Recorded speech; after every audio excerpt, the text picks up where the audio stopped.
अस्सलाम वालेकुम फ्रेंड्स, अल्लाहुम्मा सल्ली अला सय्यिदिना मुहम्मद व अला आलि मुहम्मद। Hope you are doing well. यार एक सवाल बहुत ज़्यादा स्टूडेंट्स पूछते रहते हैं कि सर अभी जो हम तैयारी करें उसको रिटेन कैसे करें और तैयारी कैसे की जाए और स्टडी जो पैटर्न है स्मार्ट स्टडी को किस तरीके से देखा जाए। तो देखें, ये जो बातें मैं आप लोगों से अभी करने वाला हूँ कि स्मार्ट स्टडी को या जो अभी कम टाइम रह गया है इसके अंदर प्रिपरेशन कैसे करनी है, ये जो बातें हैं ये पता नहीं अल्लाह ताला की तरफ से आप समझें कि कभी कभी इंसान को बहुत अरसे के बाद भी वो चीज़ें समझ में नहीं आती और कभी कभी ऐसा होता है कि वो एक दो दिन में ही समझ जाती। तो जब मैंने अपना ये सिलसिला स्टार्ट किया था, ये बुक लिखने का और ये वो सब चीज़ें थी, तो उसके अंदर मुझे समझ में आया था कि यार स्टडी होती कैसे। ठीक है, तो मैं आज आप लोगों से शेयर करता हूँ कि आपने पैटर्न कैसा रखना है, किस तरीके से स्टडी करनी है, किस तरीके से रिटेन हो सकती है एंड सो ऑन। बहुत सारी डिफरेंट चीज़ें मैं आप लोगों को इस वीडियो के अंदर सिखाने की कोशिश करता हूँ। शॉर्ट सी वीडियो होगी। देखें, जब आप स्टडी करने बैठें तो फर्स्ट ऑफ ऑल ये देखें कि आप स्टडी कर क्यों रहे हैं। ठीक है, आपका मेन ऑब्जेक्टिव है क्या। देखें, अगर आपका ऑब्जेक्टिव बड़ा है, आपकी ज़रूरत बड़ी है, तो ये समझ लें कि जो आप स्टडी कर रहे हैं वो चीज़ कम हो जाती है। मतलब उसकी जो थकावट होती है, जो उसका एक हार्डनेस होती है, वो आपको इतनी फील नहीं होती क्योंकि आपका ऑब्जेक्ट बड़ा होता है।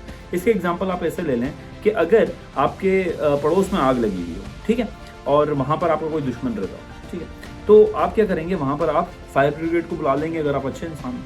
पर अगर आपकी अपनी फैमिली फंसी हुई हो, आप क्या करेंगे, आप खुद भागेंगे कि जी मेरे पड़ोस में फैमिली गई थी तो मैं उसको बचाऊंगा। तो द थिंग इज कि आपका जो ऑब्जेक्ट है, मेन गोल है, वो आपकी सफ़र को तय करता है कि आप कितनी स्पीड में उस सफ़र को तय करते हो। ठीक है, तो आपका ऑब्जेक्ट होना चाहिए, एमलेस लाइफ नहीं होनी चाहिए। और ऑब्जेक्ट कैसे डिफाइन करते हैं इसके ऊपर भी हम लोग फिर कभी बात करेंगे, पर ऑब्जेक्ट क्लियर होना चाहिए। मैं एक छोटी सी इस पर एक बात कह दूं आप लोगों को, ताकि आप लोगों को एक डायरेक्शन मिल जाए कि आपका ऑब्जेक्ट ये होना चाहिए कि आप इस दुनिया में कुछ करने आए हैं।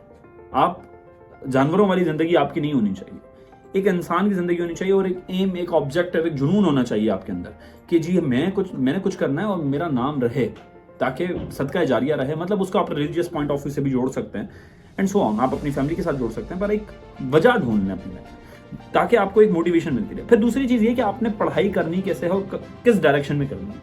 देखें, जो चीज़ें आपको बचपन से सिखाई गई वो ज़रूरी नहीं है कि ठीक हो। पहली बात, हमेशा क्यूरियस रहें। जैसे स्टीव जॉब्स कहता है ना, स्टे हंग्री स्टे फुलिश। आप बेवकूफ़ रहें और हंग्री रहें, भूखे रहें हर चीज़ को ट्राई करने के लिए, और अपनी लिमिट्स को आजमाएं कि यार आज मैंने इतना पढ़ लिया तो कल इतना पढ़ूंगा। और आप अपनी जो स्टडी पैटर्न हो उसको बार बार चेक करें कि जी मेरी गलतियाँ कहाँ पर हैं, और उन गलतियों को नोट डाउन करके उनको रिपीट मत करें। ठीक है, और एक चीज़ बहुत इंपॉर्टेंट है, मैं इसके ऊपर बात खत्म करूँगा क्योंकि मैं लंबी वीडियोज़ नहीं बनाता, शॉर्ट पे बात करता हूँ, ख़त्म करता हूँ। मैंने कुछ असातिज़ा को ऑफ़र की, बहुत टैलेंटेड टॉप नॉच बंदे थे, क्योंकि मेरे पास वैसे बहुत सारे आते रहते हैं सब्जेक्ट स्पेशलिस्ट करिए कि सर आप हमें अपने साथ जोड़ लें। मैं आई रियली रिस्पेक्ट देम, पर बट द थिंग इज़ कि मुझे पागल लोग चाहिए, तो वो मुझे मिल नहीं रहे। एक बंदा मिला मुझे, मैंने उससे बातचीत की, मैंने उसको बताया यार मेरा ये एम है, जैसे फिज़िक्स वाला इंडिया में है, बायजूस है, इस टाइप की मैंने बहुत बड़ा ब्रांड बनाना है। तो वो उसने मेरी सारी बात सुनी कि ना पैसे कितने दोगे। मैंने भाई इतने, ये सीन होगा, ये सब मामला होंगे। मैंने पर आज से 10 साल बाद तुम कहाँ पर खड़े होगे, पूरे पाकिस्तान में हमारा नेटवर्क होगा, ये बात जहन में रखना मेरी।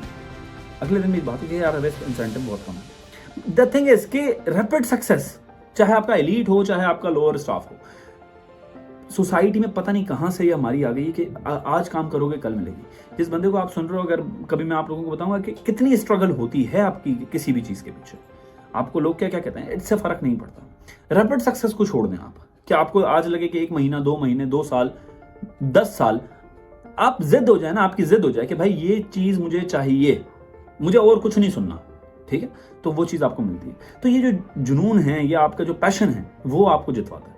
तो एक बात मेरी याद रखिएगा कि there is no shortcut of success, और आपने एक डायरेक्शन लेकर उसको पकड़ लेना। और आखिरी बात जो स्टडी से रिलेटेड है कि आपने अपना काम आसान करने की टेक्निक ढूंढनी है इंटरनेट से। इंटरनेट को दोस्त बनाएं, जो भी नहीं आ रहा यूट्यूब से सीखें, ठीक है, और इसके साथ कनेक्ट रहें। आई होप ये चीज़ें आप लोगों के लिए फेवरेबल होंगी। अपना बहुत ख्याल रखिएगा, मुझे दुआओं में याद रखिएगा। अल्लाह हाफ़िज़।